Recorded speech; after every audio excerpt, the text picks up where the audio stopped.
Bonjour à tous, bienvenue chez Novel Class, je m'appelle Gizmat, je suis votre professeur et aujourd'hui je vais vous aider à résoudre cet exercice que nous découvrons ensemble.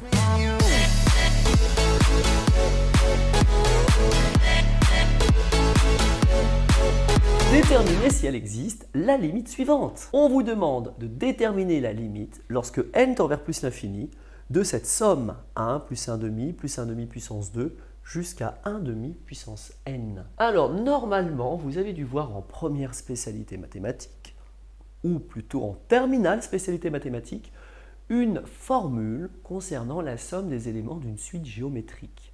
C'est le petit point de départ que je vous donne afin de vous aider à répondre à cette question. Je vous laisse maintenant le temps nécessaire pour tâcher de répondre à la question et on se retrouve tout de suite.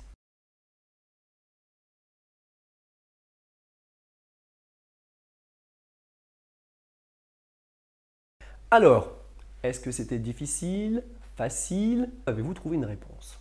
On va découvrir ça sur le champ. Pour commencer, je vais effectuer un petit rappel très important. Vous avez vu dans votre cours qu'il était possible de transformer une certaine somme en un quotient. C'est ceci, 1 plus q carré jusqu'à q puissance n, c'est égal à 1 facteur de 1 moins q puissance n sur 1 moins q. C'est la relation que vous avez apprise en cours. Eh bien, c'est celle-ci que je vais à présent utiliser pour répondre à la question précédente.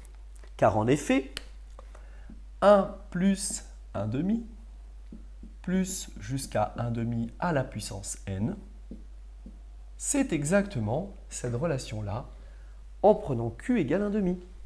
J'obtiens alors 1 moins 1 demi s'écrit aussi 0,5. Je me suis trompé, c'est un n plus 1 et je l'ai fait exprès. En effet, quand vous additionnez tous ces éléments, de 1 à n, vous avez n termes, mais il faut penser à rajouter celui-ci, le n plus unième terme. Donc, n'oubliez jamais le plus 1. La somme de tous ces éléments, 1 plus q carré jusqu'à q puissance n, c'est une somme de n plus 1 terme. Donc, ne vous trompez pas et mettez bien q puissance n plus 1. Cette erreur, elle est extrêmement fréquente et vous ne devez absolument pas la faire. Nous avons donc 1 moins q puissance n plus 1 sur 1 moins q. Je vais simplifier 1 moins 0,5, cela vaut 0,5. Le numérateur, quant à lui, ne change pas. Je multiplie en haut et en bas par 2. J'obtiens alors 2 fois 1 moins 0,5 puissance n plus 1 sur 1, ce qui est équivalent à 2 facteur de 1 moins 0,5 puissance n plus 1. Maintenant que j'ai simplifié cette somme, je vais pouvoir calculer sa limite. Comment vais-je procéder? Je remplace cette somme par l'expression simplifiée qui est 2 facteur de 1 moins 0,5 puissance n plus 1. Et je vais tout simplement donner la réponse de manière immédiate. Cette réponse, c'est 2. Pourquoi? Eh bien, car la limite de 0,5 à la puissance n plus 1, c'est tout simplement 0 lorsque n tend vers plus l'infini. Et ça, vous le savez, car 0,5 est compris entre moins 1 et 1. Pour ceux qui ont du mal à comprendre cette relation, c'est assez simple à expliquer. 0,5, c'est 1 demi. Si j'élève 0,5 au carré, ça va me donner 0,25. Oh, étrange, je multiplie un nombre par lui-même et j'obtiens un résultat plus petit. Oui, ça marche lorsque le nombre est positif et strictement compris entre 0 et 1.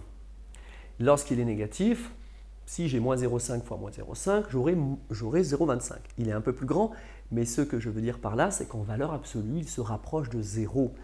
Dès que vous avez une valeur q entre moins 1 et 1, qu'elle est élevée à une puissance infinie, vous allez obtenir un nombre qui va être de plus en plus proche de 0.